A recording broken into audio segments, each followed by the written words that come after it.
আজ আমি সবারই পছন্দের হাঁসের ডিমের ঝোলের একটা রেসিপি আপনাদের সাথে শেয়ার করব।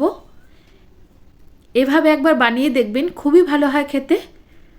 প্রথমে আমি হাঁসের ডিমগুলোকে সেদ্ধ করে রাখবো। এরপর কড়াইতে সর্ষের তেল দিয়ে তাতে লবণ আর হলুদ দিয়ে সব ডিমগুলোকে লাল করে ভেজে নেব। ডিমগুলো ভাজার সময় খেয়াল রাখবেন যেন পুড়ে না যায়। লাল করে ভেজে ডিমগুলোকে তুলে নিয়ে ওই তেলের মধ্যেই দিয়ে দেবো দুটো বড় সাইজের পেঁয়াজ স্লাইস করে কেটে রেখে সেগুলোকে ভেজে নেব। এরপর একটা মিহি পেস্ট করে নেব আদা, পেঁয়াজ আর রসুন। দুটো মাঝারি সাইজের পেঁয়াজ, 2 ইঞ্চি মতো আদা আর 7-8 কোয়া বড় রসুন ভালো করে একটা মিহি পেস্ট করে নিয়ে এই ভাজা পেঁয়াজের মধ্যে দিয়ে দেব। এরপর দিয়ে দেবো এখানে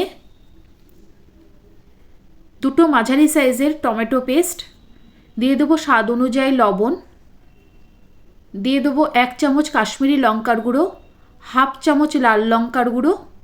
এগুলো দিয়ে ভালো করে মশলাগুলো সব মিশিয়ে নিয়ে খানিকক্ষণ কষিয়ে নিয়ে তারপর দিয়ে দেবো আগে থেকে সেদ্ধ করে রাখা ছোট আলু। এই আলুগুলোর সাথে মশলাগুলোকে ভালো করে মিশিয়ে নিয়ে 5 মিনিট মতো একটু কষে নেব। এরপর দিয়ে দেব হাফ বাটি কড়াইশুঁটি,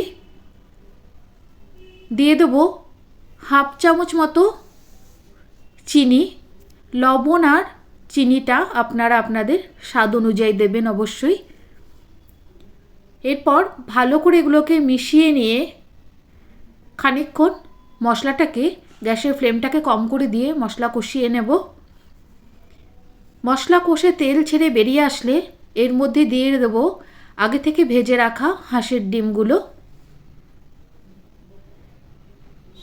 ভালো করে মশলার সাথে আলু আর ডিমগুলোকে মিশিয়ে নিয়ে এর মধ্যে দিয়ে দেবো ছোট বাটির 1 বাটি জল, দিয়ে দেবো 4 থেকে 5টা থেতো করে রাখা ছোট এলাচ। এরপর গ্যাসের ফ্লেমটাকে মিডিয়ামে রেখে ঝোলটাকে ফুটিয়ে নেব। দেখুন ঝোলটা একদম ফুটে গেছে, ডিমের ঝোলটা একদম রেডি হয়ে গেছে। রেসিপিটি কেমন লাগলো অবশ্যই জানাবেন, আর এভাবে একবার করে দেখবেন, খুবই অপূর্ব হয় খেতে। ভালো লাগলে রেসিপিটি অবশ্যই শেয়ার করে দেবেন।